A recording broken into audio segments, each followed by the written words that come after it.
Assalamualaikum warahmatullahi wabarakatuh. Bismillahirrahmanirrahim. Alhamdulillahirabbil alamin. Hamdan yuwafi ni'amahu wa yukafi'u mazidah.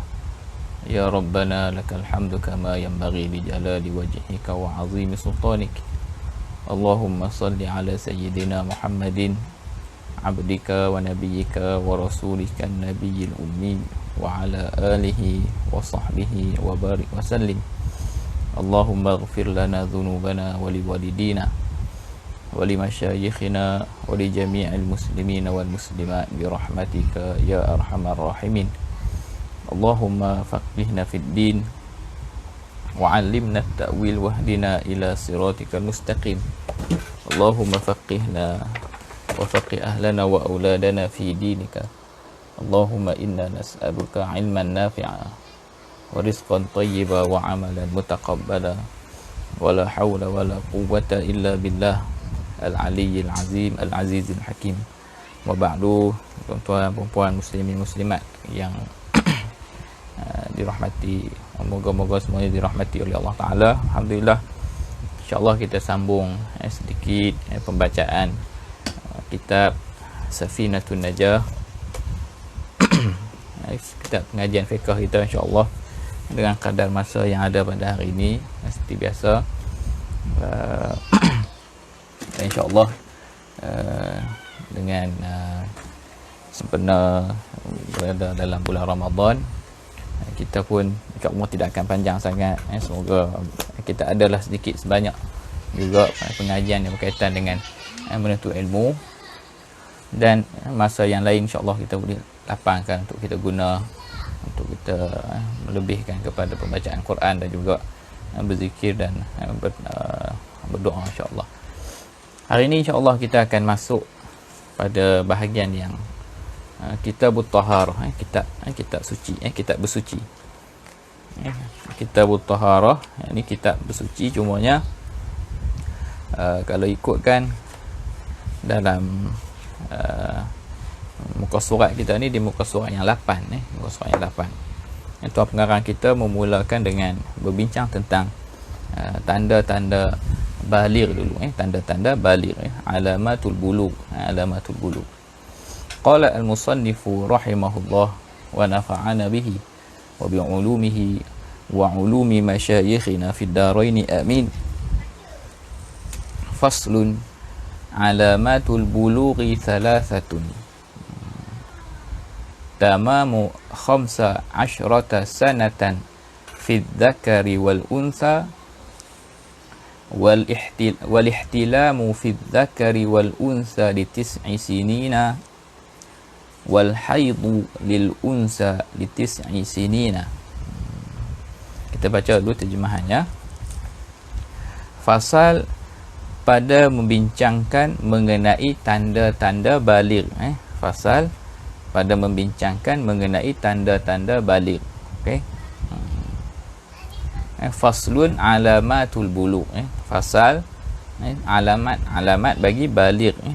Tanda-tanda baligh, alamatul bulugh, tanda-tanda baligh bagi seseorang itu ada 3. Tamamu 15 sanatan fi dzakari wal untha. Yang pertama, sempurna umur 15 tahun. Menurut, dia buat terjemah tu menurut kalender Islam, bagi lelaki dan perempuan. Kemudian yang keduanya, bermimpi, yakni sehingga keluar air mani bagi lelaki dan perempuan, ini pada umur mereka sempurna 9 tahun menurut kalender Islam. Ketiga, haid, al-haidu lil unsa, haid bagi perempuan pada umur setelah dia sempurna 9 tahun menurut kalender Islam. Okey, baik. Yang pertama, kita sebut tentang al-bulugh ni dulu. Kita ada perkataan yang selalu kita dengar dalam pembacaan kitab fiqh ni, sebut al-mukallaf. Al-mukallaf atau at-taklif. Al-mukallaf ini kebiasaannya dia akan sebut dua lah, ataupun dua ciri ataupun syarat utama seseorang tu akan menjadi mukallaf disebut al-aqlu wal bulugh, berakal, ini akalnya sempurna, dan bulugh, ataupun kita sebut baligh, baligh, dengan dengan erti kata perkataan balagha maksudnya sampai, telah sampai ataupun telah cukup, balagha. Jadi cukup apa kan ini? Cukup umur, telah cukup umur untuk mencapai mukallaf ataupun cukup umur untuk mencapai taklif. Ketika akalnya sempurna dan kemudian balagha ataupun telah mencukupi umur ataupun mencapai had yang disebut al-bulugh ataupun al-baligh. Jadi yang dimaksudkan dengan balagh ni ataupun balagha ataupun bulugh ni ataupun baligh ni, baligh isim fa'il kan, orang yang baligh. Al-bulugh tu masdar ni menunjuk pada peristiwa ataupun kejadian cukupnya tadi. Jadi untuk cukup umur ini, untuk cukup umur ini telah sampai level ataupun telah sampai had umur yang dikatakan mukallaf. Maksud mukallaf, dia sudah layak untuk diberi kebertanggungjawaban, untuk menanggung segala perbuatannya dari segi pertimbangan agama. Itu maksud mukallaf. Segala perintah Allah sudah mula akan ditanggungjawab, ditanggung sendiri oleh tuan tubuh. Kalau dia buat dosa, maka dosa akan mula dicatatkan kepada kita panggil umur ataupun had baligh ataupun had mukallaf tadi. Mukallaf. Jadi segala perintah Allah telah mula dicatat ke atas individu itu. Kalau ditinggalkan yang wajib, akan dicatatkanlah sebagai dia telah meninggalkan perintah. Kalau dia melakukan perkara haram, maka tidak lagi ditanggung oleh walinya ataupun ibu bapanya. Dia sudah bertanggungjawab untuk dirinya sendiri. Ini dibuat, dosa tu akan dipertanggungjawabkan kepadanya sendiri. Jadi di sisi mazhab Imam Syafi'i, bahkan kebanyakan mazhab-mazhab yang lain pun, dari segi tanda baligh ini ada tiga. Disebut tanda tu, alamat ni, ada tanda ni barulah ada baligh. Sekiranya tak ada, maka tak ada lagi lah.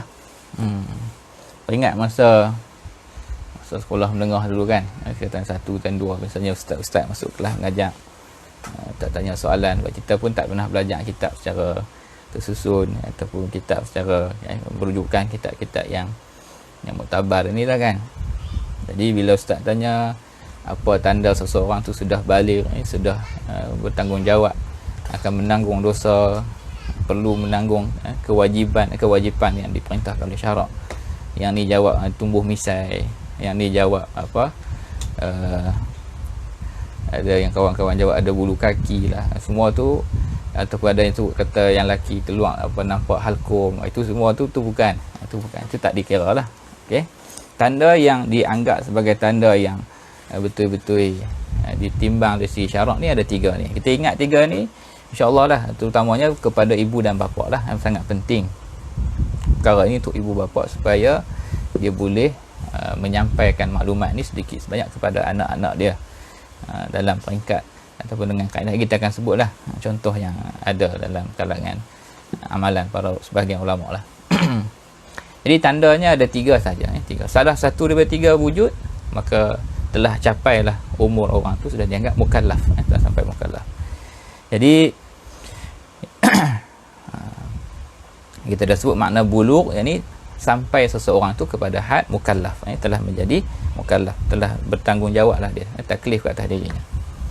Jadi petanda-petanda yang menunjukkan kita ada alamat ini, maka dia tu tanda telah sampai kepada had taklif dengan syarat ada akal lah, dengan syarat ada akal. Ada 3 tandanya. Yang pertama, sempurna umur 15 tahun, tamamu 15 sanatan fi dzakari wal unsa. Sempurna umur 15 tahun bagi orang lelaki pun sama. Syarat tanda yang pertama ni berkongsi, orang lelaki dengan perempuan sama saja dalam tanda ini. Itulah cukup umur 15 tahun. Dalam terjemahan tu disebut dengan tahun Islam lah. Maksud dengan kalender Islam ni tahun Qamariyah. Qamariyah maksudnya bulan kiraan bulan Islam ni lah. Okey. Cuma kita sebut jugalah, bila sebut apa kalender Islam ni, dia lebih dikenali sebagai kalender Islam tu, fahamlah kita kan. Cuma tidak bermaksud kalender yang lagi satu tu, walaupun disebut kalender Masihi, tidaklah bermaksud dia tidak bertepatan dengan syarak. Tu kita kena faham jugalah tambahan perkara ni. Saya ingat apa ni faedah ni, di luar sikit tajuk. Saya teringat ada satu kupasan oleh Syekh Ali Jumaah Hafizahullah. Dia menyebut tentang kedua-duanya adalah perkara yang ditentukan oleh Allah SWT, dan ianya adalah perkara yang syar'i. Sebab apa? Sebab kedua-duanya bulan dan matahari Allah Ta'ala jadikan sebagai untuk perkiraan, untuk al-hisab, dan setiap satu tu ada kegunaan dia sendiri. Cumanya yang bergantung pada bulan ni lebih kepada dan sangat dekat kepada susunan aturan ibadat. Adapun yang melibatkan matahari, dia lebih kepada susunan aturan kehidupan duniawi. Seperti orang cerita orang sebelum ni menggunakan kiraan pergerakan matahari itu untuk susunan menanam, untuk musim-musim, untuk menanam tanaman. Jadi kesemuanya adalah daripada Allah Ta'ala belaka dan daripada syarak belaka. Cuma memanglah kita ikut kalender hijri, maksudnya daripada hijrah. Jadi kiraan untuk 15 ni dan melibatkan hukum-hukum, biasanya yang melibatkan hukum-hukum Islam yang lain seperti tempoh iddah dan sebagainya, memang kita kena rujuk. Begitu juga persoalan haul zakat dan sebagainya, kita akan ikut kalender hijri, kalender hijri. Jadi yang kata sempurna 15 tahun tu macam mana? Kiranya seseorang anak itu daripada dia lahir itu sehinggalah dia mencapai umur 15 tahun ni, tidak ada datangnya haid, ini tanda yang kedua, dan tidak ada juga tanda yang ketiga, tanda yang kedua dan ketiga ni, haid ataupun keluar mani, tidak ada langsung. Kita tengok dan dia sendiri sebagai tuan badan dia tunggu, tak ada keluar mani dan tiadanya datang haid. Jadi dia duduk, mungkin setengah orang, Ustaz saya belum lagi. Boleh jadi berlaku sampai 15 tahun pun belum keluar lagi, belum ada tanda haid lagi, belum ada tanda keluar mani lagi. Jadi dia mungkin beranggapan kata dia belum lagi menjadi seorang yang mukallaf. Ini salah faham. Sebenarnya sekiranya tiada dua tanda itu, masih boleh dikira sebagai mukallaf dengan tanda yang pertama ini, itulah cukup. Dia panggil tamamu khamsa asyrata, cukup 15 tahun. Cara nak kira cukup tu macam mana? Dia memang secara tahdidi, dalam rujukan mazhab Syafi'i ini akan sebut kiraannya kiraan tahdid. Yang ni tahdid maksudnya tepat, mesti cukup 15 tahun tepat. Sekiranya dia panggil al-bulughu bis-sin, dia baligh dengan tahun. Sebenarnya dia tak baligh dengan dua tanda tu. Jadi dia ni masuk kategori baligh dengan tahun, maka mestilah kiraan yang tepat.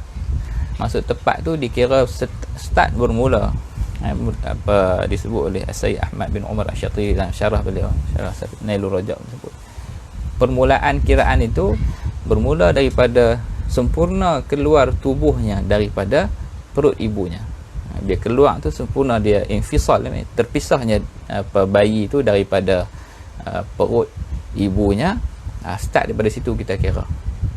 Dan kita kira by jam lah, daripada jam itu start daripada situ. Kita tengoklah 15 tahun hijri yang berikutnya, sekiranya belum ada tanda yang mani ataupun haid, dia sudah dikira mukallaf dengan cukupnya 15 tahun tadi. Contohlah kan, dia lahir tu 1 Muharram pukul 2 tengah hari. Jadinya tiada sebarang tanda yang melibatkan yang dua tadi. Tetapi bila sampai saja 1 Muharram, kita bagi tu 14.00 contohnya, kemudian sampai saja 1 Muharram 14.15 contoh, cukup 15. Jadi pagi tu dia belum mukallaf lagi lah, sebab belum cukup pukul 2 lagi. Sampai saja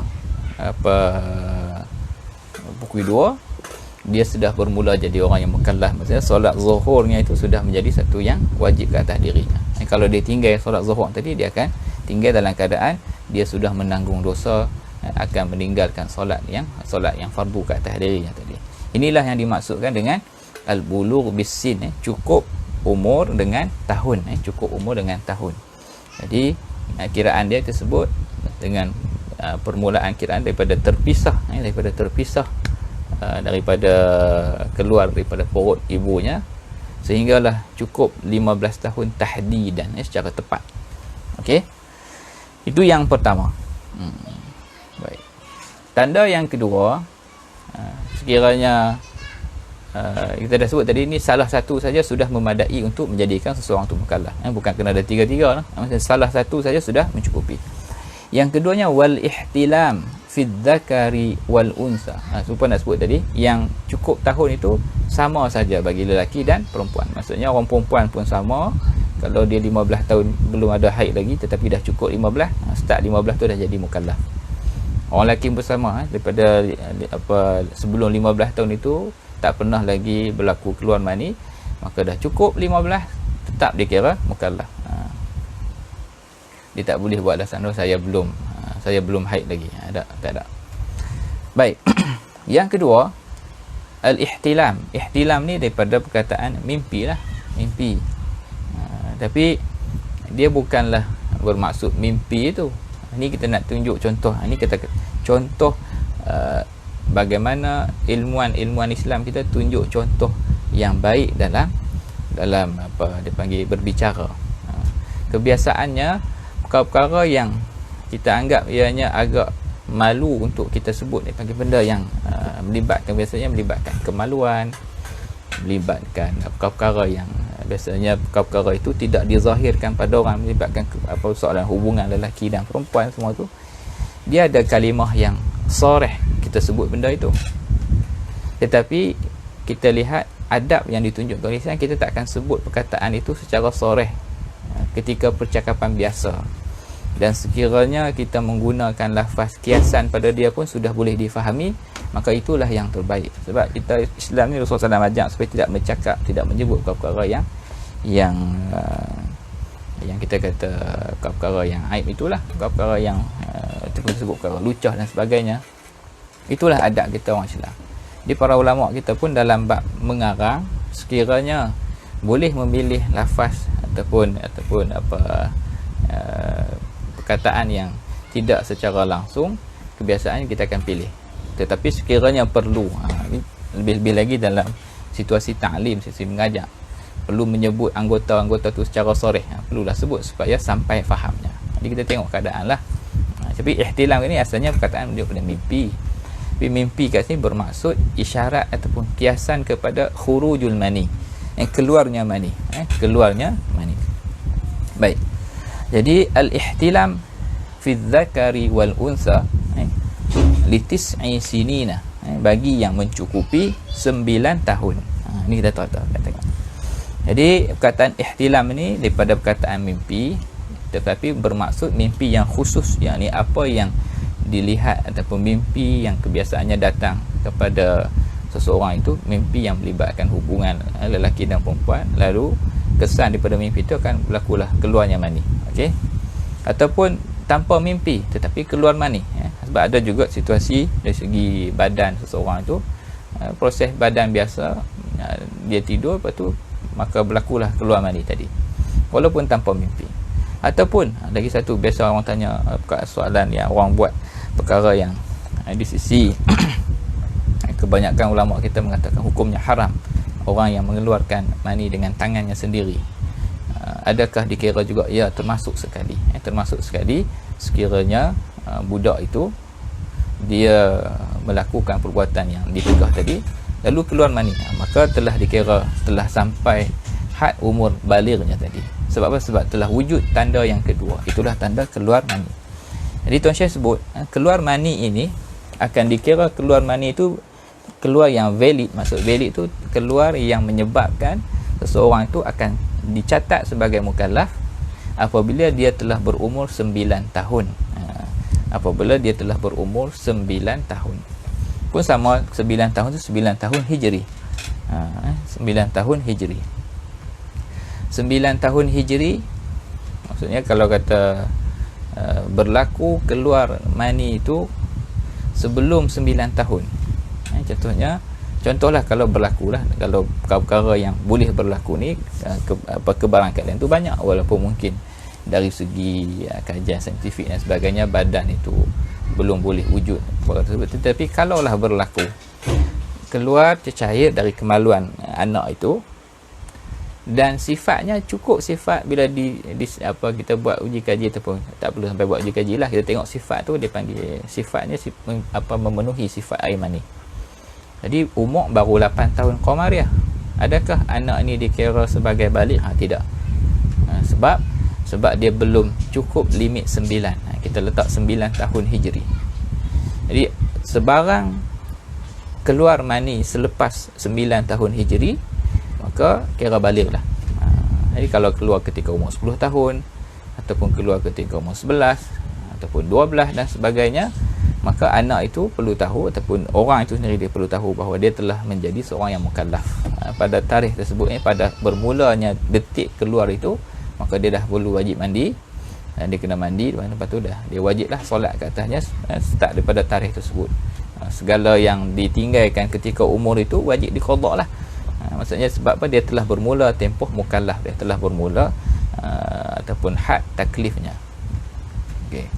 Cuma yang 9 tahun ini, sekejap lagi kita akan sebut juga pada tanda yang ketiga, itulah pada tanda haid tadi.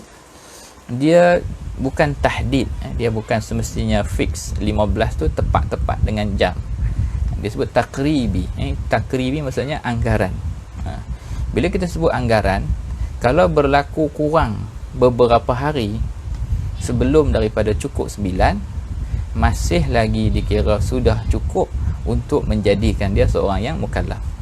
Kita bagi contoh, dia lahir 1 Muharram juga 1400. Jadi dia akan cukup umur 1 Muharram 1409. Dia akan cukup 9 itu pada 1 Muharram 1409. Tetapi keluarnya mani itu berlaku pada Zulhijjah 1408 tu, bulan Zulhijjah kan, tak cukup lagi, lebih kurang berapa hari saja. Jadinya keluarnya pada tarikh kita ambil 20 Zulhijjah 1408. 20 Zulhijjah 1408 tu berlakunya keluar mani. Kita bagi contoh siap-siap yang ketiga tadi, turunnya haid. 20 Muharram 20 Zulhijjah itu, ini 10 hari lagi nak cukup dia panggil 9 tepat itu dah keluar. Macam mana ni nak kira sudah mukallaf ke belum? Ya, sudah dikira. Sebab yang 9 itu tidak semestinya tepat cukup 9 baru dikira. Dia sebut takribi. Takribi maksudnya anggaran menghampiri 9 tahun itu sudah dikira sebagai mencukupi untuk menjadikan seseorang yang keluar mani itu mukallaf. Dari segi anggarannya disebut lebih kurang 16 hari. Sebab mengambil kira bagi untuk orang perempuan yang haid, dia dikira sebagai sekurang-kurang haid dan sekurang-kurang suci. Jadi dianggap tempoh itu dengan kiraan 16 hari. Jadi 16 hari sebelum cukup 9 itu, dalam limit anggaran 16 hari sebelum cukup 9 tepat, sudah termasuk sebagai tempoh yang dikira sebagai sah untuk seseorang tu dikira mukallaf sekiranya berlaku keluarnya mani tadi. Jadi itu yang kedua, itulah keluar mani. Yang kita dah sebut keluar tu sama ada dengan mimpi ataupun dengan tanpa mimpi tetapi keluar ketika tidur, ataupun keluar dengan jalan yang dikatakan jalan yang ditegah oleh syarak inilah, menurut pendapat kebanyakan ulama, itulah mengeluarkan mani dengan sengaja. Maka sekiranya setelah mencapai umur 9, 10 dan sebagainya, maka telah dikira sebagai mukallaf. Telah dikira sebagai mukallaf. Telah bermula detik seseorang tu dikira sebagai mukallaf dan wajiblah menanggung segala perintah-perintah Allah Ta'ala atas dirinya sendiri. Okey. Baik, yang ketiga, tanda yang ketiga al-haidu. Haid. Haid ini biasanya kita akan bincang dan sebut pada tajuk haid dan nifas lah.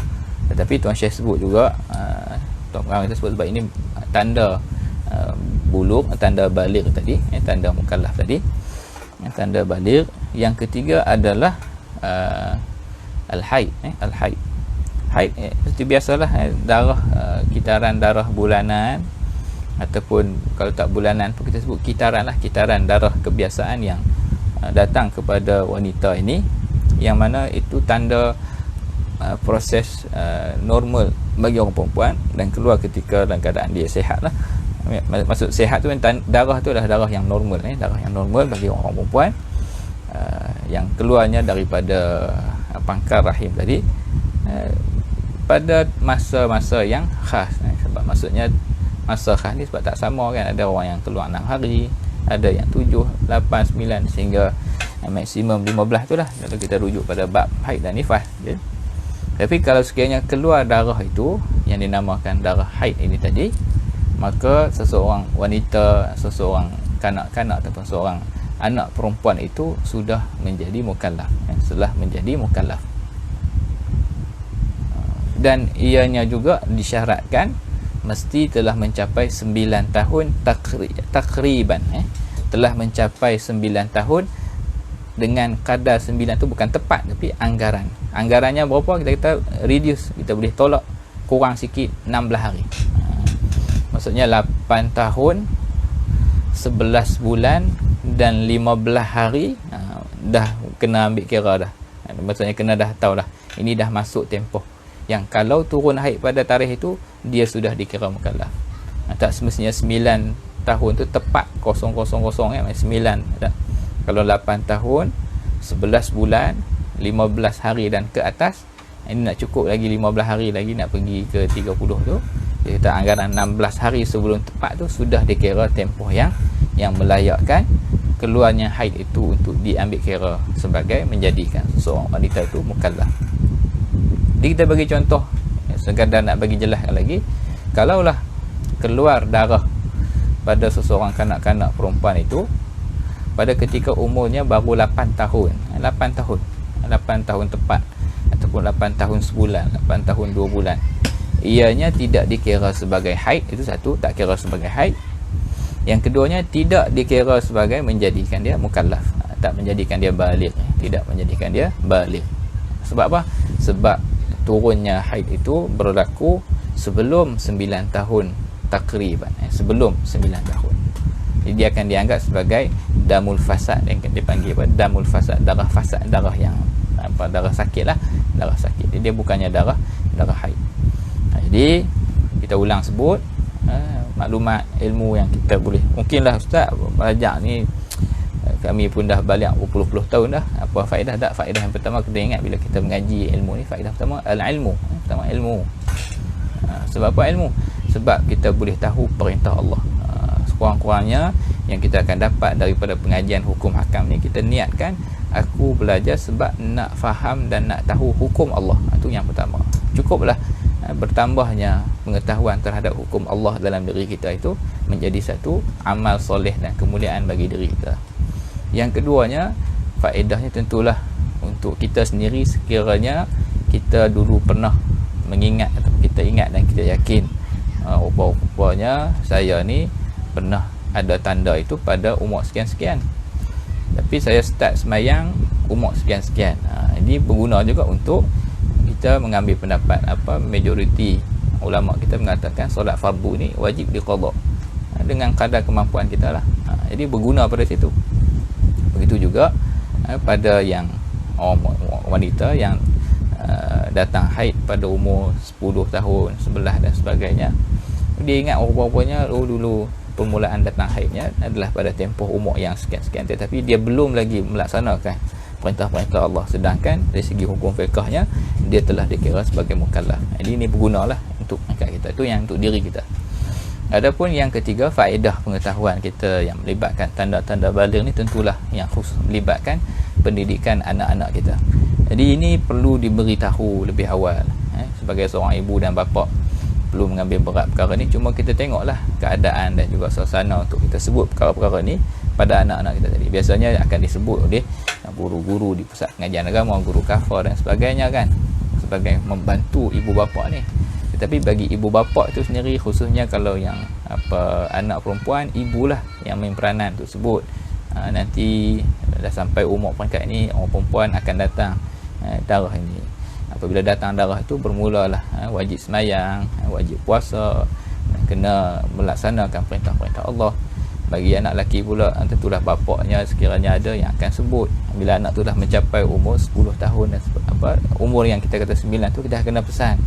Nanti sekiranya ada tanda-tanda begini, maka maklumkan supaya kamu boleh faham. Jadi perkara ni yang melibatkan dalam bab tarbiyatul aulad lah. Imam Al-Bajuri rahimahullah sebut, ni cerita bab bulan puasa sekali kan.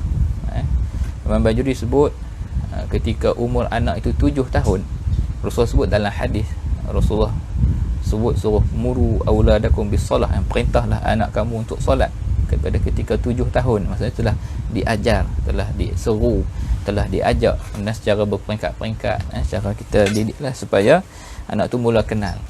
Imam Bajuri rahimahullah hurai dalam kitab Hasyiah sebut, begitu juga bukan sekadar solat, bapa perlulah juga mendidik dan mengajar segala sunnah-sunnah yang diajarkan dia siwak, diajarkannya menutup aurat dan sebagainya, peringkat ketika dia masih lagi anak itu. Jadi maksudnya bukan sekadar dididik dengan solat, tetapi perlu juga dididik dengan supaya dia faham perintah-perintah lain yang dia bakal hadapi nanti pada ketika sampai umur balignya tadi. Jadi yang saya ingat dulu masa belajar ni, qala Syekhuna Syekh Ahmad Al-Hajin hafizahullah, Angku Syekh Ahmad Al-Hajin, ketika mengajar tajuk yang melibatkan tanda-tanda baligh ni, so Syekh cerita tentang guru beliau tu lah, Syekh Muhammad An-Najib Al-Muti'i rahimahullah, sahibut takmilah. Syekh Najib Muti'i ni, dia kata, Syekh Ahmad Al-Hajin sebut tentang kisah Syekh Najib ni, bagi bila anak perempuannya tu datang haid kali pertama, Tuan Syekh ucapkan tahniah. Kita kadang benda tu kita rasa, tapi sebagai bapa ni dia sebut, wahai anakku, tahniah, kerana hari ni kamu telah menjadi seorang yang dewasa, kamu telah jadi orang yang mula bertanggungjawab untuk melaksanakan perintah-perintah Allah. Allah Ta'ala telah jadikan kamu pada hari ini orang yang dianggap yang sudah layak untuk menerima perintah-perintahnya dan mendapat pahala daripada apa yang kamu buat, dan juga dapat dan dipertanggungjawabkan. Dia guna ucapan yang mendatangkan rasa penghargaan pada anak itu. Itu contohlah yang dibuat oleh sebahagian ilmuwan kita bagi dalam kaedah berhadapan dengan anak-anak untuk isu-isu yang sebegini, untuk isu-isu yang sebegini. Jadi kita ulang sebut, tanda baligh itu ada 3. Sama ada baligh dengan cukup tahun, yang keduanya baligh dengan keluarnya mani, dan yang ketiga baligh dengan datangnya darah haid bagi wanita. Jadi tajuk yang seterusnya, tajuk istinja dengan batu. Yang ni saya minta izin hari ni kita berhenti awal lah, kita berhenti awal sikit, cukuplah satu-satu tajuk saja untuk sekadar bulan puasa ni. Moga-moga ada kebaikan untuk kita bersama, insya-Allah. Moga-moga Allah Ta'ala beri kebaikan pada tuan-tuan dan puan-puan, dan juga kepada semua yang mengikuti pengajian, kepada semua yang sentiasa memberi sumbangan dan juga memberi sokongan kepada aktiviti pihak Ruwak Jawi. Moga-moga Allah Ta'ala melipat gandakan ganjaran kepada tuan-tuan dan puan-puan, dan juga memberikan keberkatan dan memberi kebaikan kepada kita semua dunia dan akhirat.